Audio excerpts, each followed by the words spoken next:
Welcome to episode 13 of the Super Bowl 60 preview by review, looking back at the historic matchups between the Seattle Seahawks and the New England Patriots. This is the 12th meeting. It happened in week 3 of the 1993 season.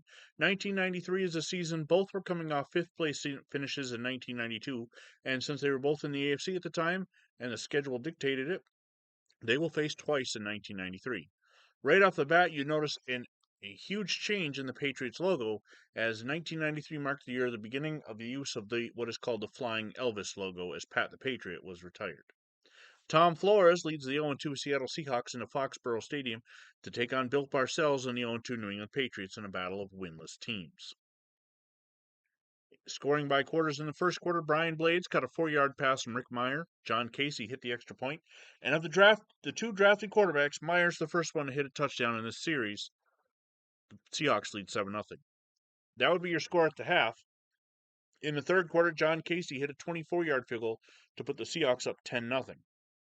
Then Chris Warren ran it in from 15 yards out, and John Casey's extra point put Seattle up 17-0. In the fourth quarter, Ben Coates caught a 25-yard pass from Drew Bledsoe, as both top-drafted rookie quarterbacks have now thrown touchdowns in this game. Scott Sisson hit the extra point, cut the Seahawk lead to 17-7. Sam Gash then ran it in from 4 yards out. Scott Sisson's extra point cut the Seattle lead to 17-14. That would be your final.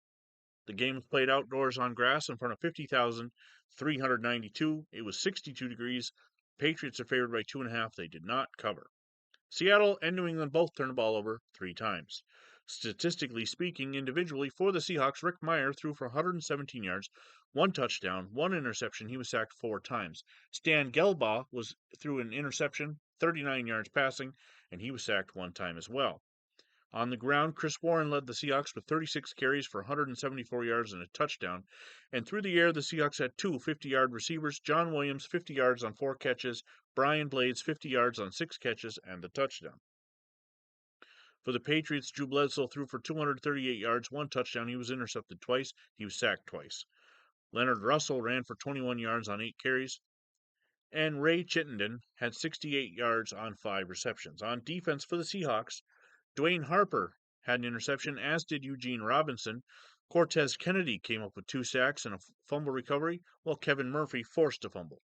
For the Patriots, Maurice Hurst had an interception. Todd Collins had an interception for 8 yards. Maurice Hurst had a sack. Chris Slade and Andre Tippett both had 2 sacks. Back to Maurice Hurst as he forced a fumble, and Andre Tippett recovered it. Returning kicks and punts for the Seahawks, John Vaughn had 49 yards on 2 kick returns, and Kelvin Martin had 20 yards on 2 punt returns. For the Patriots, Troy Brown had 16 yards on 1 kick return, and both Troy Brown and Rod Smith each had 0 yards on 1 punt return. The Seahawks go on to win 17-14, tying the all-time series at 6 apiece. Taking a look at the uniform matchup, again, as I said, wild change for the Patriots as they now wear blue jerseys, the Flying Elvis logo on both the helmet and the shoulders, and red numbers. Don Criqui and Beasley Reese were on the call for NBC. 17-14 as far as scoregami goes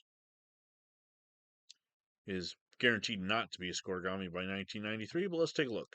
It's happened 200 times as of this recording. The Chicago Bears and Portsmouth Spartans were the first in 1933, and most recently, the Los Angeles Chargers and Tennessee Titans. As I said, the series is now tied at 6 games apiece, and we are 32 years ago. So stay tuned for more information to see not only where these 2 teams go, but also we have a lot of Super Bowls for the Patriots and a few for the Seahawks yet to cover in the coming days.